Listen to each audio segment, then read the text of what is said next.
তুমি আমার প্রথম জীবনে ভালোবাসা তোমার মাঝে। আসসালামু আলাইকুম গাইস, আশা করি আপনারা সবাই ভালো আছেন। তো আমাদের এই সোশ্যাল মিডিয়া জগতে এক এক সময় এক এক রকমের ভিডিও ভাইরাল হয়ে থাকে। এখন বর্তমানে অ্যালবাম মুভ করা এই ভিডিওটি প্রচুর পরিমাণে ভাইরাল। তো আজকের ভিডিওতে আমি আপনাদেরকে দেখাবো এই ভিডিওটি আপনারা খুব সহজভাবে কিভাবে বানাবেন। আজকের ভিডিওতে আমি আপনাদেরকে সেটাই দেখাবো। সো গাইস, আপনারা দেখতেছেন মাস্তি বাংলা টেক, আপনাদের সাথে আছি আমি জিয়াউদ্দিন রবিন। যে সকল বন্ধুরা এখনও আমাদের চ্যানেলটি সাবস্ক্রাইব করেননি, প্লিজ কষ্ট করে চ্যানেলটি সাবস্ক্রাইব করে দিবেন। তো ওকে গাইস, আমরা চলে আসলাম স্ক্রিনে। তো এই ভিডিওটি বানানোর জন্য আমাদের দুইটা অ্যাপস প্রয়োজন হবে, ক্যাপকাট এবং পিক্সার্ট। এই অ্যাপসটি, এই দুইটা অ্যাপস আপনারা প্লে স্টোরে অ্যাভেলেবেল পেয়ে যাবেন, সেখান থেকে ইনস্টল করে নেবেন। তো আমরা ফার্স্ট অফ অল হচ্ছে পিক্সার্ট এই অ্যাপসটার মধ্যে যাব। সো ওকে, এরকম একটা ইন্টারফেস আসবে। তো আমরা এখানে এসকেপে ক্লিক করব। তো একটা অ্যাড আসতে পারে, অ্যাডটা আমরা কেটে দেব, অ্যালাউ করে দেব। ফার্স্ট অফ অল আমাদেরকে এখানে কলেজে ক্লিক করতে হবে। তো আপনারা এই ভিডিওটি বানানোর জন্য মোটামুটি 18 থেকে 20টা ফটো রাখবেন। আপনাদের নিজের ফটো হতে পারে বা আপনারা যেই ফটো দিয়ে ভিডিওটা বানাতে চাচ্ছেন এরকম 18 বা 20টার মতো ফটো রাখবেন গ্যালারিতে। তো আমি হচ্ছে প্রথমে এখানে 9টা ফটো সিলেক্ট করব একটা। তো এখানে সর্বোচ্চ 10টা ফটো সিলেক্ট করতে পারবেন এক একবার। সো ওকে, আমি 9টা ফটো সিলেক্ট করে দিলাম। এরপর নেক্সটে ক্লিক করব। অ্যাড আসলে অ্যাডটা কেটে দিবেন। তো আমরা চাইলে এখানে লেআউটগুলো চেঞ্জ করে দিতে পারি, বিভিন্ন রকমের লেআউট দেখতে পাচ্ছেন আপনারা। তো আমি হচ্ছে এই লেআউটটা দিয়ে দিলাম। তো অনেকগুলো ফটোর মধ্যে আমাদের ফেস দেখা যাচ্ছে না, সেগুলো আমরা কাস্টমাইজ করে নেব। তো আমরা যেটা কাস্টমাইজ করব ফটো, ওটার মধ্যে একটা ক্লিক করব। এরপর এভাবে আমরা কাস্টমাইজ করে দেব যাতে করে ফেসটা দেখা যায়। ওকে, এরপর আমরা অ্যারো চিহ্নতে একটা ক্লিক করব এখানে। এরপর এখানে সেভে একটা ক্লিক করব, তাহলে গ্যালারিতে এই ফটোটা সেভ হয়ে যাবে। ক্লোজ করে দেব। আমরা ব্যাকে যাব, আমরা আবার ব্যাকে যাব, একদম ব্যাকে গিয়ে প্রথমে আবার চলে আসবো। এখানে আমাদের একটা অ্যালবাম বানানো হয়ে গিয়েছে, আমরা আরেকটা অ্যালবাম বানাবো। আমরা আবার যাব কলেজে। তো আমরা এখানে আরও 9টা ফটো দিব। আবার নেক্সটে ক্লিক করব। তো এখান থেকে একটা লেআউট দিয়ে দিব।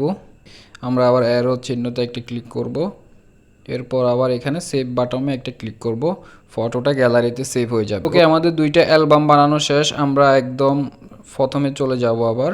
তো এরপর আমরা এখানে সি অলে ক্লিক করব। এখান থেকে যে কোনো একটা ফটো আমরা সিলেক্ট করে নেব, যে কোনো একটা ফটো সিলেক্ট করলে হবে। তো বারবার আপনাদের অ্যাড আসতে পারে, অ্যাডগুলো কেটে দিবেন।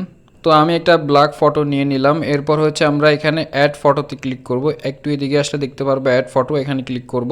তো আমরা হচ্ছে ফটো দিয়ে যে দুইটা অ্যালবাম করছিলাম ফটোর, সেগুলো আমরা এখানে সিলেক্ট করব, দোনোটা সিলেক্ট করব, একটা দুইটা। এরপর অ্যাডে ক্লিক করব। আমরা ফটোগুলোকে বড় করে দেব, এভাবে টেনে দুইটাকে সমানভাবে বড় করে দেব। এটাকেও আমরা সমানভাবে বড় করে দেব। এরপর আমরা টিক মার্কে একটা ক্লিক করব। তো এরপর আমরা এভাবে এদিকে মুভ করে একদম সামনে চলে আসব। এরপর আমরা এখানে টুলসে ক্লিক করব, ক্রপিংয়ে ক্লিক করব। ক্রপিংয়ে ক্লিক করে কালো যে ব্যাকগ্রাউন্ডটা দেখা যাচ্ছে এটাকে আমরা কেটে একদম ফটোটা সমান সমান করে দেব। ওকে, হয়ে গেল। টিক মার্কে ক্লিক করে দেব। এরপর এখানে ক্লিক করে ফটোটা গ্যালারিতে সেভ করে নেব। আমরা দুইটা ফটো একসাথে করে ফেললাম এটার মাধ্যমে, ঠিক আছে। আবার ব্যাকে যাব, একদম প্রথমে চলে আসব। তো এরপর আমরা এখানে সি অলে ক্লিক করে, তো আমরা যে ফটোটা একদম সামনে রাখবো সেই ফটোটার ব্যাকগ্রাউন্ড আমরা রিমুভ করে নেব। তো সেই ফটোটা আমরা এখানে সিলেক্ট করব। আমি হচ্ছে এই ফটোটা দেব। তো এটা সিলেক্ট করলাম। এরপরে একটু এদিকে আসবো, কাট আউটে ক্লিক করব। এরপর এখানে পার্সনে ক্লিক করব। পার্সনে ক্লিক করলে হচ্ছে এরকম হয়ে যাবে, ফটোটা একদম লাল হয়ে যাবে। এরপর আমরা টিক মার্কে ক্লিক করব। তাহলে দেখেন এক ক্লিকের মধ্যে কিন্তু আমাদের ফটোটার ব্যাকগ্রাউন্ড রিমুভ হয়ে গিয়েছে। তো এরপর আমাদের এই ফটোটাতে একটা বর্ডার দিয়ে দেব। একটু এদিকে আসবো, একটু এদিকে আসলে আমরা এখানে দেখতে পারবো বর্ডার নামে একটা অপশন আছে, এখানে একটা ক্লিক করব। তো দেখেন আমাদের ফটোটার চারপাশে কিন্তু একটা বর্ডার হয়ে গেল। এটা একটু মোটা হয়ে যায়, তো আমি একটু চিকন করে দিব। এদিকে আসলে চিকন হয়ে যাবে বর্ডারটা। ওকে, এরপর টিক মার্কে একটা ক্লিক করব। এরপর সেভ বাটনে একটা ক্লিক করব, ফটোটা গ্যালারিতে সেভ হয়ে যাবে। আমরা আবার ব্যাকে যাব। তো আপনারা একটা কালো ব্যাকগ্রাউন্ডের ফটো ডাউনলোড করে রাখবেন গ্যালারিতে, এটার কাজ কি আমি দেখাচ্ছি। ওকে, কালো ব্যাকগ্রাউন্ডটা আমরা এখানে সিলেক্ট করলাম। সিলেক্ট করার পর আমরা এখানে টুলসে ক্লিক করব, এরপর ক্রপিংয়ে ক্লিক করব। তো কালো ব্যাকগ্রাউন্ডটাকে আমরা এভাবে ক্রপিং করে ছোট করব একদম, দেখেন। এরপর টিক মার্কে একটা ক্লিক করব, এরপর একটু এদিকে আসবো, একটু এদিকে আসলে এখানে দেখতে পারবো এই যে বর্ডার নামে একটা অপশন আছে, এখানে একটা ক্লিক করব। তো এটা যেমনে আছে এমনে থাক। এরপর হচ্ছে আমরা চাইলে এটাকে এভাবে একটু গোল করে দিতে পারি ব্যাকগ্রাউন্ডটাকে। তো এরপর হচ্ছে আমরা টিক মার্কে ক্লিক করব, এরপর আমরা সেভ বাটনে ক্লিক করব, ফটোটা গ্যালারিতে সেভ হয়ে যাবে, ঠিক আছে। সো ওকে গাইস, আমাদের এই অ্যাপসের কাজ শেষ। এখন আমরা এই অ্যাপস থেকে বেরিয়ে যাব, আমরা চলে যাব ক্যাপকাট অ্যাপসে। চলে আসলাম ক্যাপকাট অ্যাপসে, এখানে নিউ একটা প্রজেক্ট ক্রিয়েট করব। এরপর আমরা এখানে ফটোতে ক্লিক করব, ফটোতে ক্লিক করে আমরা যেই অ্যালবামটা তৈরি করছিলাম সেই অ্যালবামের ফটোটা এখানে সিলেক্ট করব, অ্যাডে ক্লিক করব। তো এরপর আমরা একটু এদিকে এসে এখানে ফরম্যাট, এখানে একটা ক্লিক করব। তো এখন আমরা এই ফটোটার রেশিওটাকে 1/1 করে দেব। এরপর 2 আঙ্গুল দিয়ে এভাবে চেপে ধরে এটাকে একদম ফুল স্ক্রিন করে দেব। তো আমরা ভিডিওটার লেয়ারের মধ্যে একটা ক্লিক করব, লেয়ারের মধ্যে একটা ক্লিক করে এভাবে টেনে ভিডিওটা 15 সেকেন্ডের মতো করে দেব। তো এরপর লাস্টে আমরা দেখতে পারবো ক্যাপকাটের একটা লোগো আছে, এই লোগোটা আমরা ডিলিট করে দেব।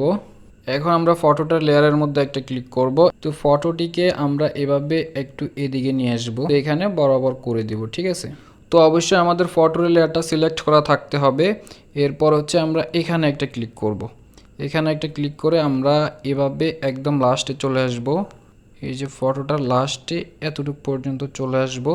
চলে এসে আমরা এই ফটোটাকে এভাবে মুভ করব সামনের দিকে। ওকে, এখানে শেষ হয়ে গেল, আমরা আবার এখানে মিলাই দিব। ওকে, হয়ে গেল। তো দেখেন এখন ফটোটা মুভ করবে। তো এখন এই ফটোটাকে আমরা সাদা কালো করে ফেলবো। সাদা কালো করার জন্য ফটোটার লেয়ারের মধ্যে একটা ক্লিক থাকতে হবে। এরপর হচ্ছে আমরা একটু এদিকে আসবো, এদিকে আসলে আমরা এখানে জাস্ট দেখতে পারবো। এরপর এখানে স্যাচুরেশন, এখানে একটা ক্লিক করব, এটাকে একদম 0 করে দেব। তাহলে দেখেন আমাদের এই ফটোটা একদম সাদা কালো হয়ে গেল। তো এখন আমাদের সামনের ফটোটা এখানে অ্যাড করব, যে ফটোটার ব্যাকগ্রাউন্ড রিমুভ করছিলাম। তো সেটা অ্যাড করার জন্য আমরা এখানে ওভারলেতে ক্লিক করব, অ্যাড ওভারলেতে ক্লিক করব। তো আমাদের এই ফটোটা সিলেক্ট করব। তো এই ফটোটা হচ্ছে আমাদের ভিডিওর জায়গা মতো বসিয়ে দেব। তো এই ফটোটাকে টেনে একদম আমাদের ফুল ভিডিও যতটুকু পর্যন্ত ততটুকু পর্যন্ত এভাবে টেনে অ্যাপ্লাই করে দেব। আবার আমরা সামনে চলে আসব, সামনে এসে এখানে আমরা আবার অ্যাড ওভারলেতে ক্লিক করব। তো অ্যাড ওভারলেতে ক্লিক করে এই যে লাভের যে একটা ফটো দেখতে পাচ্ছেন, এই ফটোটা হচ্ছে আপনারা আমার এই ভিডিওর ডিসক্রিপশন বক্সে লিঙ্ক পেয়ে যাবেন, সেখান থেকে আপনারা ডাউনলোড করে নেবেন এই লাভের এই ফটোটা। তো এরপর হচ্ছে এটাকে এভাবে ছোট করে দিয়ে মাথার উপরে জাস্ট এভাবে আমরা বসিয়ে দিব। ওকে, এরপর এই লাভের ফটোটাকেও আমরা এভাবে টেনে ফুল ভিডিওতে অ্যাপ্লাই করে দেব। তো আমরা হচ্ছে আবার অ্যাড ওভারলেতে ক্লিক করব। অ্যাড ওভারলেতে ক্লিক করে আমরা এই যে এই ব্যাকগ্রাউন্ড কালো ফটোটা আমরা এখানে সিলেক্ট করব, এটাকে একটু ছোট করে দেব। ছোট করে দিয়ে আমরা এখানে বসিয়ে দেব। তো এই কালো ব্যাকগ্রাউন্ড ফটোটাও আমরা ফুল ভিডিওতে অ্যাপ্লাই করে দেব। তো এখন আমরা এখানে একটা লিরিক্স অ্যাড করব। তো লিরিক্সগুলো হচ্ছে আপনারা ইউটিউবে পেয়ে যাবেন, ব্ল্যাক স্ক্রিন বাংলা লিরিক্স লিখে আপনারা ইউটিউবে সার্চ করলে অনেক রকমের পেয়ে যাবেন লিরিক্স। তো আপনাদের কাছে যেই লিরিক্সটা ভালো লাগে সেটা আপনারা এখানে অ্যাড করে দিতে পারেন। তো আমি যেই লিরিক্সটা অ্যাড করতেছি, আপনারাও যদি সেই লিরিক্সটা অ্যাড করতে চান তাহলে আমার এই ভিডিওর ডিসক্রিপশন বক্সে লিঙ্ক পেয়ে যাবেন, আপনারা সেখান থেকে ডাউনলোড করে নিতে পারবেন। তো লিরিক্সের সাথে আমাদের গানটাও অ্যাড করা আছে। তো আমরা হচ্ছে লিরিক্স অ্যাড করার জন্য ওভারলেতে যাব। তো লিরিক্সের ভিডিওটা এখানে সিলেক্ট করব। ওকে, লিরিক্সটা চলে আসো। তো এটাকে আমাদেরকে ক্রপিং করে ছোট করতে হবে। ছোট করার জন্য আমাদেরকে একটু এদিকে আসতে হবে। একটু এদিকে আসলে আমরা এখানে দেখতে পারবো এডিট একটা অপশন আছে, এখানে ক্লিক করব। এরপর ক্রপিংয়ে ক্লিক করব। তো এটাকে আমরা এভাবে ক্রপিং করব। ওকে, ক্রপিং করা হয়ে গেল। এখন আমরা টিক মার্কে ক্লিক করব। এরপরে হচ্ছে এই লিরিক্সটাকে আমরা এই যে কালো যেই ব্যাকগ্রাউন্ডটা দেখতে পাচ্ছেন এটার মাঝখানে বসাই দেব।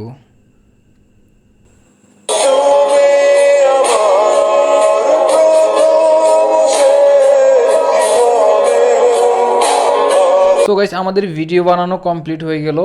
আপনারা যদি একবারে না বুঝেন তাহলে ভিডিওটা আরও 2-1 বার করে দেখেন, তাহলে অবশ্যই আপনারা এই ভিডিওটা বানাতে পারবেন। ভিডিওটা সেভ করার জন্য আমরা এই যে এখানে ক্লিক করব 720-এ। 1080 করে দেব, এখানে 30 করে দেব ফ্রেম রেট। এরপর এখানে একটা ক্লিক করলে ভিডিওটা গ্যালারিতে সেভ হয়ে যাবে।